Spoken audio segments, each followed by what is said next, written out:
আলহামদুলিল্লাহ, আজকে দ্বিতীয় রোজা, তারপরে পবিত্র মাহে রমজানের প্রথম শুক্রবার। আজকে সকালে আবার কাপড় কাটার দিন, সকালে কাপড় কাটতে হইব। তো কাপড় কাটার লোকেরা সকাল সকালে এই কাজে চলে আইছে, কারণ যেহেতু রমজান মাস, তারপরে রোজা রাখতে হয়। তার উপরে আজকে আবার শুক্রবার, জুমার নামাজের একটা বিষয় আছে। সবকিছু মিলাই আজকে সকাল সকাল আমাদের কারিগর ভাইয়েরা চলে আসছে, সরি, যারা কাপড় কাটা করে তারা চলে আসছে। এখানে রিপন ভাইয়ের কাছে আইসা দেখতেছি রিপন ভাই সব কাপড় কাটা শেষ করে লাইছে। উনিও তাড়াতাড়ি বাড়িতে চলে যাইবো, যেহেতু আজকে শুক্রবার, জুমার নামাজ পড়তে হইব। আবার রোজার মাস, যেহেতু রোজা রাখছে। তা আপনারা কারা কারা রোজা রাখছেন তারা অবশ্যই কমেন্টস করে জানাইতে পারেন, এবং আমরা চেষ্টা করব সবাই সবার জন্য দোয়া করতে, যাতে করে এই পবিত্র মাহে রমজানের প্রত্যেকটা রোজা আমরা সবাই সঠিকভাবে পালন করতে পারি। কারণ রোজা হলো সিয়াম সাধনার মাস। আল্লাহ কোরআনে বলেছেন, এই পবিত্র মাহে রমজানের যে রোজার মাস, এই সিয়াম সাধনার যে পুরস্কার, এই পুরস্কার হিসাবে আল্লাহ বলেছেন আল্লাহ নিজেই। যাই হোক, কোরআনের বিষয়ে কথাবার্তা বলতে গেলে একটু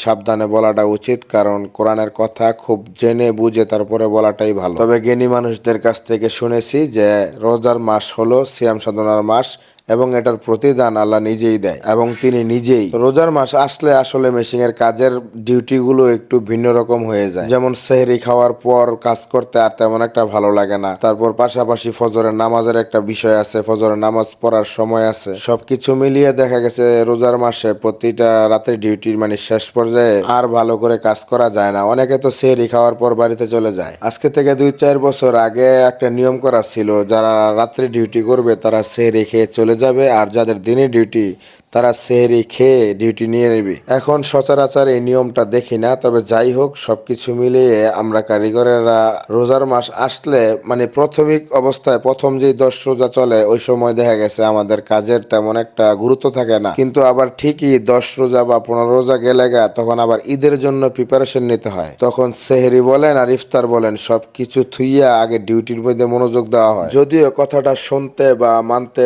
তেমন একটা ভালো লাগার নয়। আমরা সবাই প্রথম প্রথম যখন রোজা আসে, তখন সবাই আমরা নিজেরা পরিবর্তন হয়ে যাই, কিন্তু দেখা গেছে রোজার কিছুদিন গেলে আমরা আবার আগের মতন হয়ে যাই। এটা আমার বাস্তবিক জীবন থেকে বললাম। এইখানে ভিডিওর চিত্রে জাকির ভাই পানি খাইতেছে, আবার কেউ মনে করেন না যে রোজার মাসে কেন পানি খাইতেছে। এই ভিডিওর চিত্রটা হইলো সেহরি খাওয়ার অনেক আগের সময়, মানে আমি ভিডিও তৈরি করতেছি, এর মধ্যে জাকির ভাই এসে পানি খাইতেছে, তো তাকেও নিয়ে নিছি ভিডিওর মাঝখানে। তো যাই হোক, অনেক কথাই বললাম। আমাদের মূল উদ্দেশ্য আমরা যেন রোজার হাকিকত বুঝি এবং রোজার মাসে নিজেকে পরিবর্তন করতে চেষ্টা করি। আমি সবসময় চেষ্টা করি নিজে পরিবর্তন হওয়ার, এবং আমার পরিবারে যারা আছে তাদেরকে পরিবর্তন করার চেষ্টা করি। আপনিও আপনার জায়গা থেকে আপনি নিজেও পরিবর্তন হন, এবং আপনার আশেপাশে যারা আছে, আপনার পরিবার পরিজন, তাদেরকেও পরিবর্তন করার চেষ্টা করেন। কেননা রোজার মাস প্রত্যেক বছর 1 মাস করে আসে। হয়তো এই বছর রোজা রাখতেছি, আগামী বছর কি থাকতে পারবো কিনা এটা একমাত্র মহান সৃষ্টিকর্তাই জানে। সবকিছুর শেষে কাজকাম আমাদের করতে হবে। সবকিছুর মাঝখানে আমাদের